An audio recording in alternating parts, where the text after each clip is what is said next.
Semua yang hadir saat ini, Shalom.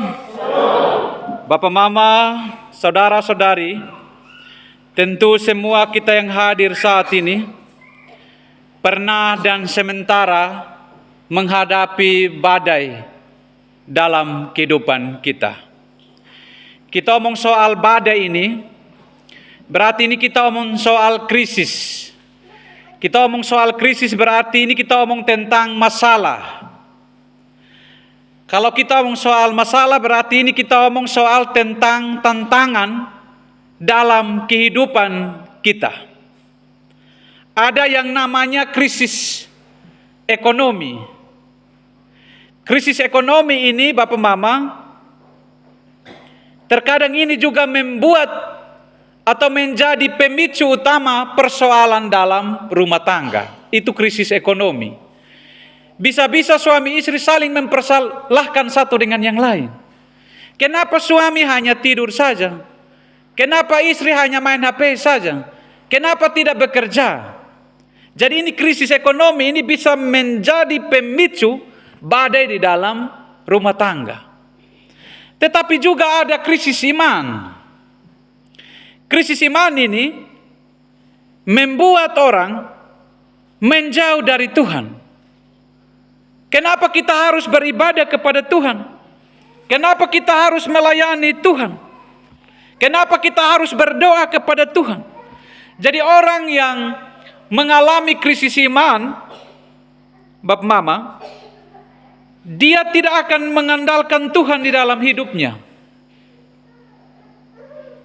Dia hanya mengandalkan kemampuan dan kehebatan dirinya. Jadi relasi dengan Tuhan, dia mengatur jarak. Orang seperti ini, Bapak Mama, tipe seperti ini artinya bahwa dia sedang mengalami krisis iman. Tetapi ada juga kehidupan orang Kristen yang sedang mengalami krisis moral. Krisis moral ini Bapak Mama berhubungan dengan cara bagaimana kita berbicara kepada orang lain, cara kita membangun relasi dengan orang lain, bagaimana kita bersikap, kita bertindak.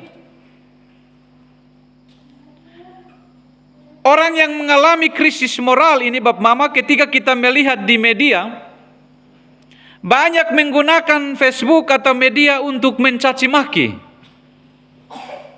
Ini yang namanya mengalami krisis moral. Tetapi dalam bulan lingkungan hidup yang ditetapkan oleh Sinode dan minggu ini, minggu ketiga, kita berbicara tentang krisis ekologis.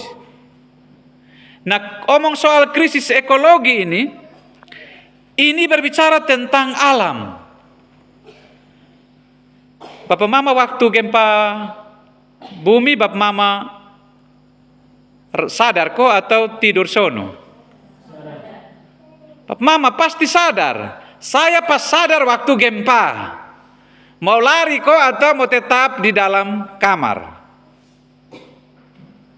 Baik Bapak Mama, istri yang dengan suami yang satu tempat tidur pasti aman-aman saja. Nah kita yang istri jauh pasti kita hanya berpikir istri dengan anak dong aman kok tidak. Beda dengan yang jomblo dong mau pikir apa begitu Tapi pasti dong juga gelisah. Tapi saya lihat di status itu Bapak Mama, hanya dong tulis sekitar jam 1 lewat 4 menit kok. Gempa, baik dari timur, alor, semua di NTT hanya status gempa. Tulisannya gempa saja. Coba dong himbau bilang, Bapak Mama ini gempa jadi ingat berdoa. Tidak ada yang status. Baik itu pendeta kasih naik status hanya tulis di Facebook gempa. Jadi tidak ada yang menghimbau jemaat atau masyarakat untuk tetap waspada dan tetap berdoa. Nah kita mengalami krisis psikologis ini Bapak Mama. Alam ini, kita kalau turun ke Kalabahi, kita tidak betah karena panas. Kita cepat-cepat kembali ke Kanaikai karena daerah dingin. Karena semakin pohon-pohon itu Bapak Mama dibabat, dihabiskan, maka iklim ini akan jadi panas, matahari akan menjadi panas. Jadi ini masalah krisis ekologi. Dalam teks kita hari ini, bangsa Israel mengalami yang namanya krisis. Mereka mengalami penekanan ketika mereka ada di Mesir. Secara psikis, Bapak Mama, mereka sangat terluka, mereka sangat terganggu, mereka mendapat penekanan, penindasan, sehingga mereka mengalami krisis. Dan ada krisis iman juga yang dialami oleh bangsa Israel pada saat mereka ada di Mesir. Dalam situasi yang sulit ini, Bapak Mama, apakah harapan mereka itu hanya fokus kepada Tuhan?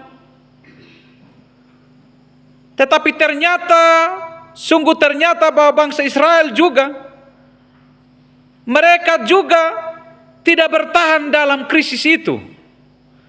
Jadi mereka ada degradasi iman, ada penurunan iman mereka itu tidak stabil. Harapan mereka kepada Tuhan itu menjadi menurun. Karena tidak ada manusia yang mau hidupnya dijajah oleh orang lain. Jadi otomatis yang mereka sembah itu adalah Tuhan. Tetapi karena mereka menghadapi badai yang cukup besar, maka mereka bertanya, di manakah Tuhan? Saya yakin Bapak Mama, saya dan saudara-saudari kalau tantangan bertubi-tubi, silih berganti, satu habis, satu datang lagi, kadang membuat kita juga malas berdoa. Setan sudah tak usah berdoa kok, ini tantangan datang terus. Tak usah pergi melayani, sudah kok ini tantangan datang terus. Tak usah pergi ibadah, sudah. Itu yang namanya deklarasi iman, ada penurunan. Dalam krisis itu, iman kita diuji, apakah kita bertahan untuk menjaga kualitas iman kita di tengah-tengah badai kehidupan atau tidak. Menjaga kualitas iman dalam krisis yang kita hadapi seperti bangsa Israel, itu tidak mudah. Bayangkan ketika mereka dengan Musa keluar dari Mesir menuju ke tanah Kanaan, ke tanah perjanjian, Firaun dan pasukannya, tentara dan pasukan Firaun, mereka mengejar bangsa Israel. Jadi mereka berjalan dalam ketakutan. Bayangkan kalau orang berjalan dalam ketakutan, artinya bahwa dia sudah tidak punya harapan. Apakah hidup atau mati? Lebihnya pada nanti mati. Apalagi Firaun dan pasukan tentaranya mengejar. Tetapi cerita ini menarik Bapak Mama. Keluaran 15 ayat 9 sampai 21. Ini merupakan sebuah ungkapan, sebuah nyanyian Musa dan Nabi Maryam yang dilantunkan kepada Tuhan karena betapa kasih Tuhan yang mereka rasakan di dalam kehidupan. Ada masalah, ada badai, ada krisis iman yang mereka alami sepanjang mereka ada di Mesir. Sepanjang perjalanan mereka menyeberang laut Teberau, ada badai yang cukup besar. Air ini Bapak Mama bisa mendatangkan berkat, bisa kehidupan, tetapi air juga bisa mendatangkan badai, kehidupan bagi umat manusia. Tetapi apa yang terjadi bahwa Musa yang memimpin bangsa Israel pada saat itu, Musa bertahan dan mereka terus berjalan. Kalau kita perhatikan bacaan kita di pasal sebelumnya, pasal 13 ayat 21, berbicara bahwa Tuhan berjalan di depan mereka. Pada siang hari dalam tiang awan untuk menuntun mereka di jalan, dan pada waktu malam dalam tiang api untuk menerangi mereka, sehingga mereka dapat berjalan siang dan malam. Perjalanan 40 hari dari Mesir, mungkin ketika mereka capek, mereka lelah, mereka beristirahat. Tetapi mereka berjalan di tengah-tengah kejaran Firaun bersama pasukannya. Tetapi ada janji penyertaan Tuhan, bahwa Tuhan berjalan bersama dengan bangsa Israel siang malam, artinya bahwa setiap saat Tuhan berjalan bersama dengan bangsa Israel. Bayangkan ketika mereka bisa menyeberang laut Teberau, kan tidak mungkin bab mama. Laut yang begitu luas, gelombang yang cukup kencang, bagaimana mungkin bangsa Israel bisa melewati itu laut Teberau?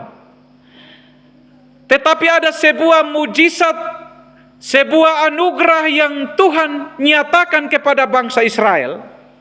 Kalau kita perhatikan di pasal 14 ayat 21 dan 22, bahwa Tuhan itu membuat laut itu menjadi tanah kering, maka terbelahlah air itu.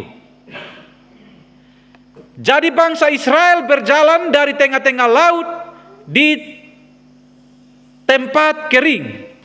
Sedangkan bab mama di sebelah kiri dan kanan, air itu menjadi tembok.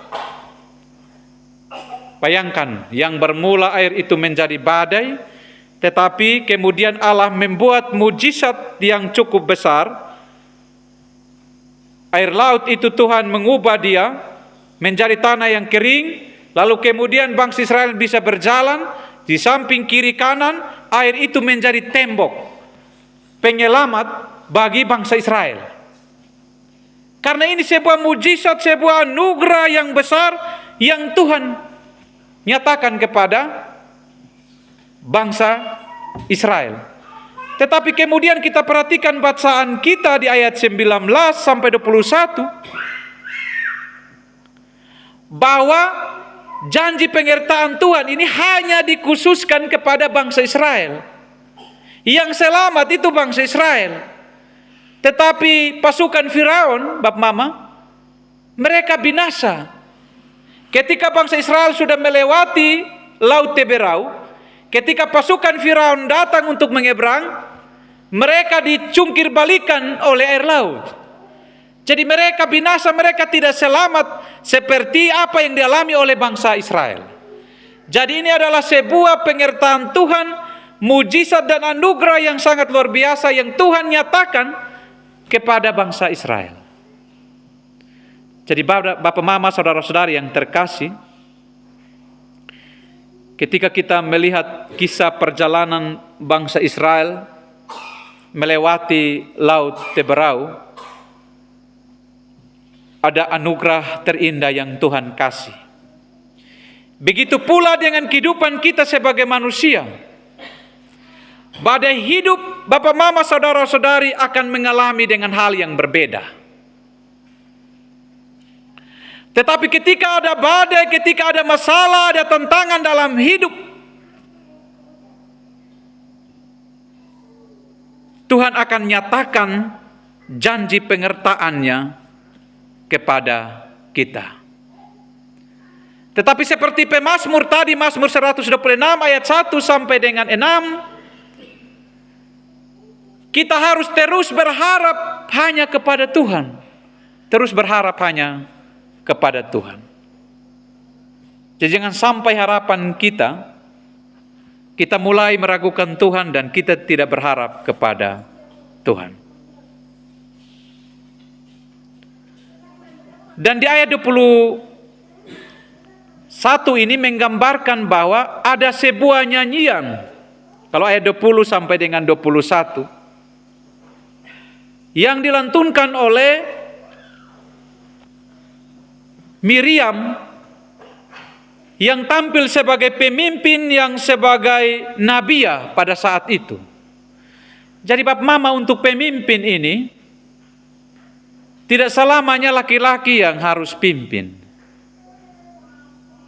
Bisa saja perempuan yang akan memimpin kita.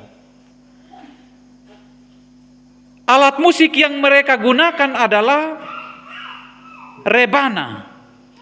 Jadi ketika Bapak Mama, Nabiya Miriam ini memukul rebana, banyak perempuan-perempuan yang mengikuti Maryam ini. Jadi ini adalah satu keberhasilan yang dilakukan oleh Tuhan melalui Musa dan Miriam. Itu artinya bahwa mereka mau mengagungkan kuasa Tuhan, mereka mau bermazmur, mau menyanyi untuk Tuhan melalui alat musik yang Tuhan kasih kepada mereka.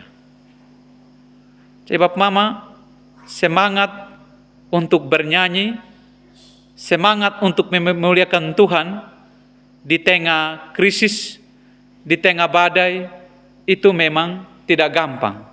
Tetapi menjadi catatan penting bagi kita saat ini Bapak Mama, jangan jadikan krisis atau masalah itu membuat kita patah semangat, membuat kita kecewa dengan Tuhan, sehingga semangat untuk beribadah, semangat untuk melayani Tuhan mulai menurun. Firman Tuhan hari ini mengingatkan kita Bapak Mama, yang pertama, Allah mengubah badai kehidupan menjadi berkat. Allah mengubah kondisi kehidupan yang terpuruk yang dialami oleh bangsa Israel. Secara psikis Bapak Mama, mereka sangat terpukul, mereka tergores, mereka sakit. Tetapi kemudian Tuhan hadir untuk selamatkan mereka dari badai itu. Dan Tuhan mengubah kehidupan mereka yang terpuruk menjadi kehidupan yang baik. Jadi krisis-krisis yang kita sedang alami dalam hidup ini, Tuhan hadir untuk mengubah itu badai. Tuhan hadir untuk mengubah keadaan yang terpuruk sekalipun. Tuhan akan menggantikan badai kehidupan itu menjadi berkat. Jadi walaupun ada pengalaman pahit yang membuat kita terkadang tidak menerima itu kenyataan. Tetapi kalau kenyataan itu sudah terjadi, kita tidak mungkin mundur untuk tidak menghadapi. Jadi pada prinsipnya adalah jangan takut untuk menghadapi badai dalam kehidupan ini. Tetapi hadapilah setiap badai kehidupan bersama dengan Tuhan. Amin kok Bapak Mama. Tetapi ingat Bapak Mama, jangan ciptakan badai dalam hidupmu. Kadang orang menciptakan badai dalam rumah tangga. Itu badai yang kita ciptakan sendiri. Akhirnya merusak rumah tangga kita. Ada juga yang menciptakan badai dalam pelayanan.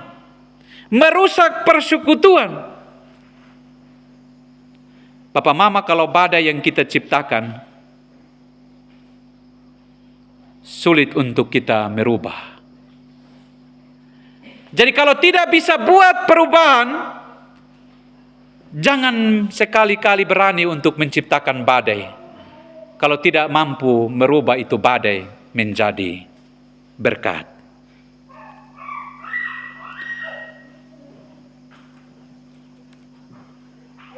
Bapak Mama, dalam rangka bulan lingkungan hidup ini,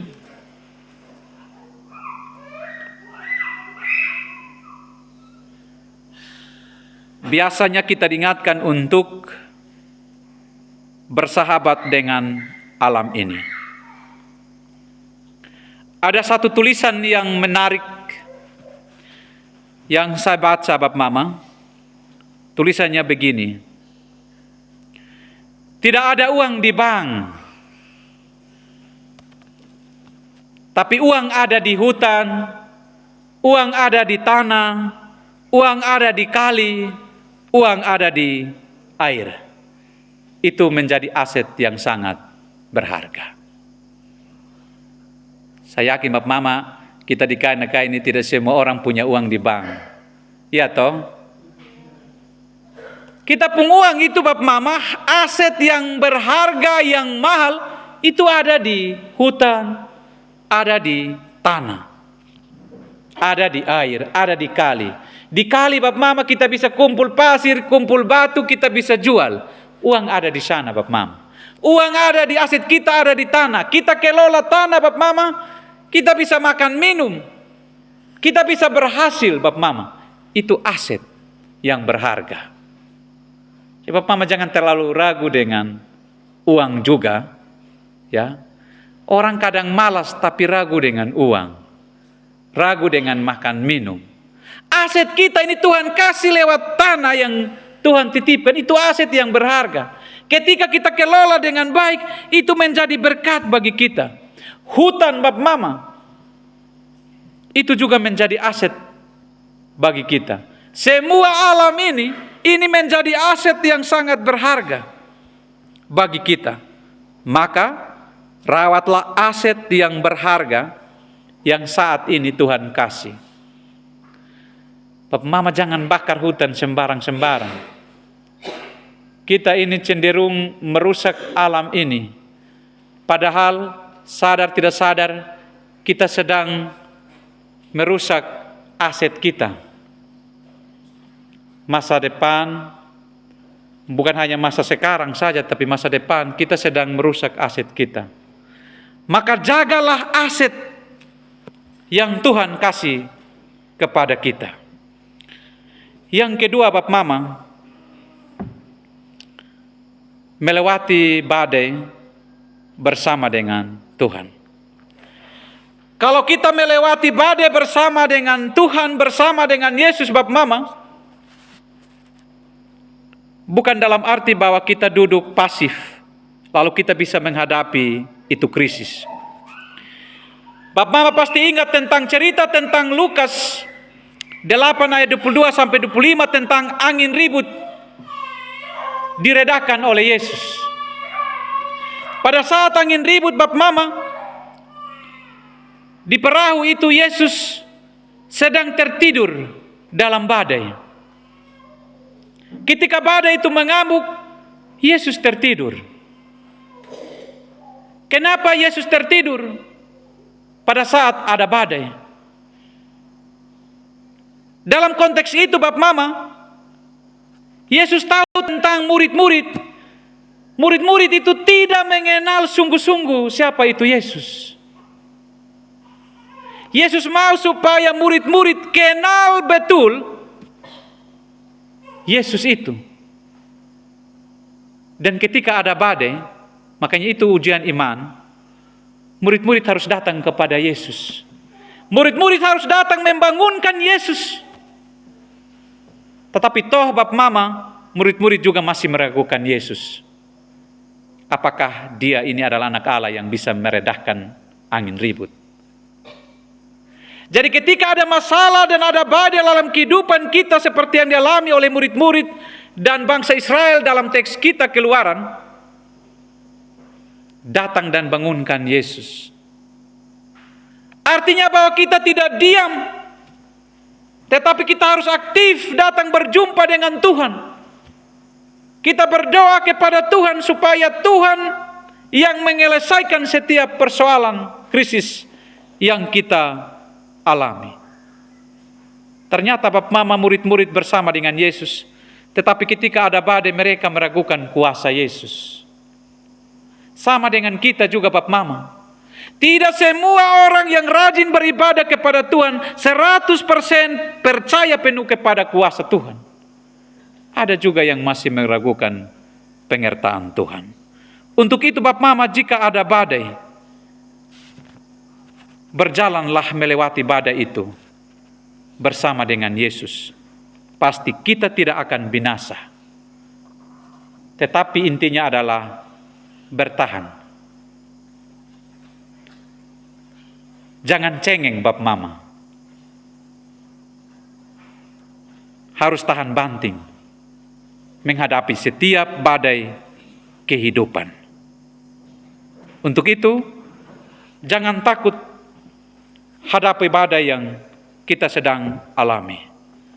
Tetapi biarlah kita terus berharap dan menghadapi setiap badai bersama dengan Tuhan Yesus.